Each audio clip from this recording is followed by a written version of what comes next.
Hello and welcome back to Football Manager 2020 with Southport. We have got only a few games left to play, 5 games in fact, but 3 of them are actually very difficult and 2 of them are actually against teams that we've already lost to this season. That's the other 2. In between episodes, we played a little bit of football and we've done alright. Where did we end off? We ended off with the Ebbsfleet game, didn't we? So we've played twice. We've drawn 1-1 with Stockport, which obviously isn't the best result.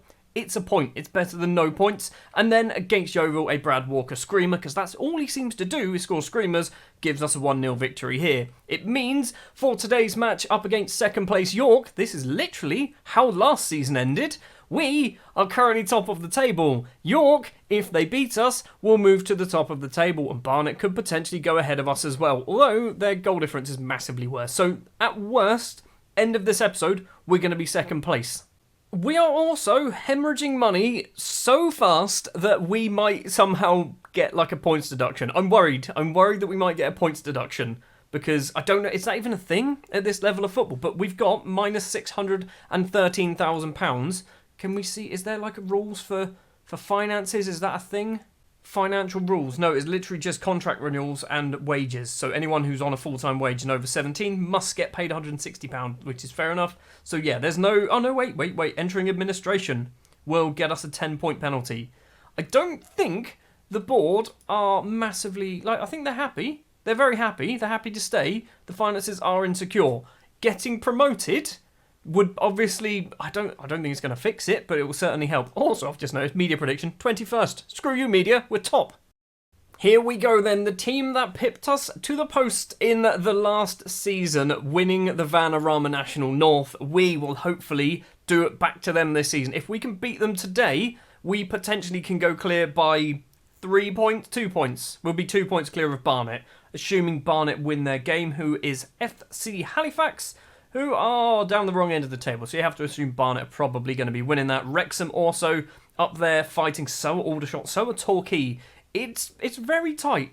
Torquay are 6 points behind us. That is 2 victories. That is not very far at all. The starting lineup we're going to go for then against York at home. In goal will be Brad Watkins. A back 3 of Tom Sams, Big Dave and Saul Shotton. Hold on, Saul Shotton is wanted by Rotherham. Is he out of contract by chance? Is that a thing that's happening? Because I'd quite like to... He is out of contract. Okay, I'd quite like to get Saul Shotton in next season. He's been pretty good for us. 34 games so far.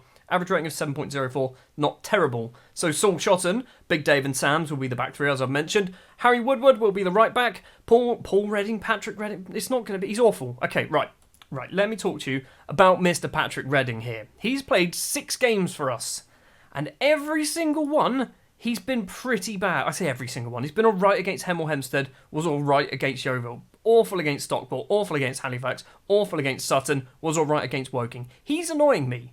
Do we give him a try? Let's give him a try. On the bench, we do have Morgan Boys, who's basically he's our number 1 normally, but we're giving Patrick Redding a try. I'm going to regret it.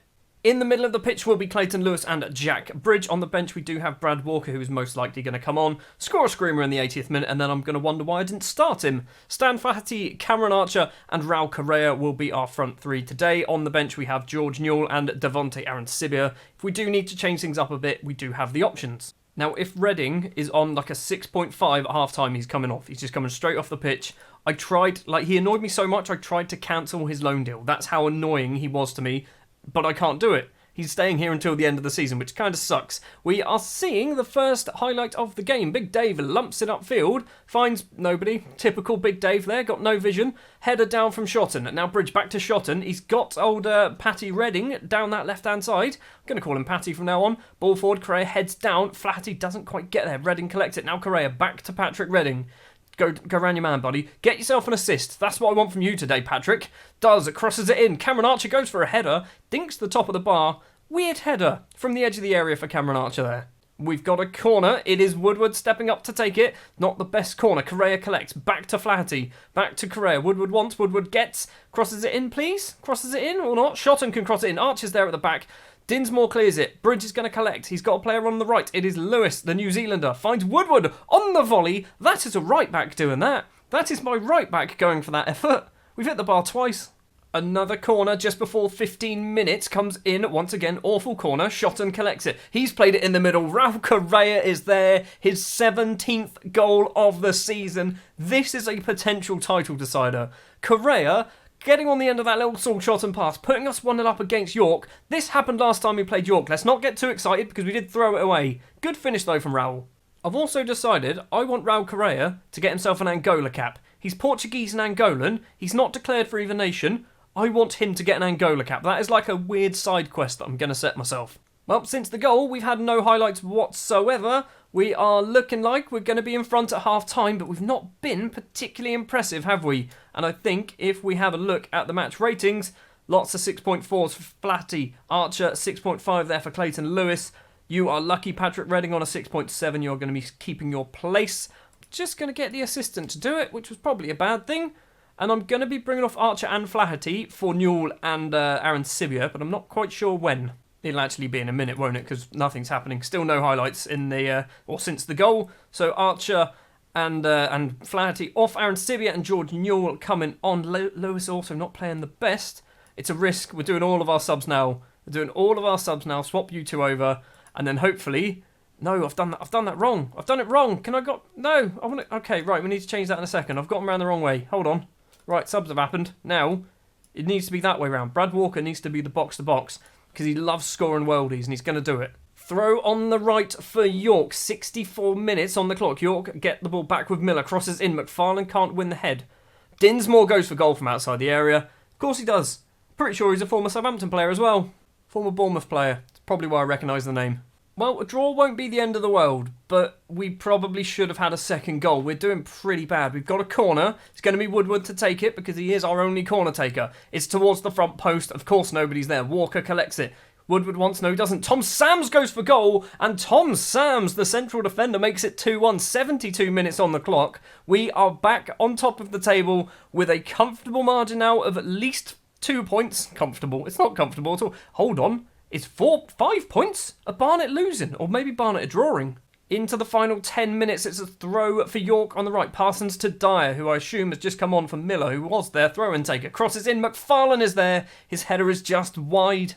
Watkins is going to be taking the goal kick. So this is, I assume, a continuation. Newell chests it down. Back to Harry Woodward. Run past your man. Doesn't instead. Stops. Finds Devontae Aaron Sibia. Woodward's continuing his run. Bridge with the ball now. Aaron Sibia again. On the left we've got Redding. On the right we have Woodward. He wants to keep going backwards though. Newell collects it. Woodward now down that right hand side. Cross it in, buddy. Cross it in, buddy. Doesn't. Aaron Sibia is going to get there. Aaron Sibia tries to curl it in that top corner, but doesn't really get a lot of curl on it. Final 5 minutes. I'm just going to do a demand more because that's the only thing that really seems to focus them. 4 minutes of injury time. That is all that is left. 4 minutes of injury time. We have beaten York. That is a superb result. But what else happened elsewhere? Because if the other teams around us didn't win their games, things will be looking very, very good. Barnet won? Did they win? 83rd minute winner from Pavey. That's kind of annoying, but we're 3 points clear at the top of the table with 4 games left to play. And we've at least secured ourselves a playoff spot, so that is one less thing to worry about. So, things are getting a little bit interesting, aren't they? We've got 4 games left. Hartlepool, who are a team who have been up the right end of the table, dropped off recently. Chorley, a team that we've already played on camera and I believe we lost. Chelmsford, a team who are 23rd in the table, a team that we've already played on camera and I believe we lost. And then Wrexham in 3rd place. Those final 4 games are going to be very, very important. That is going to do it then for this episode. Next episode, we are going to go straight into the Hartlepool game because that is a match that we have to win. We might not have the Chorley and Chelmsford matches on camera. I might highlight maybe the Chorley one after the Hartlepool game and the Chelmsford one before the Wrexham game. I'm not quite sure.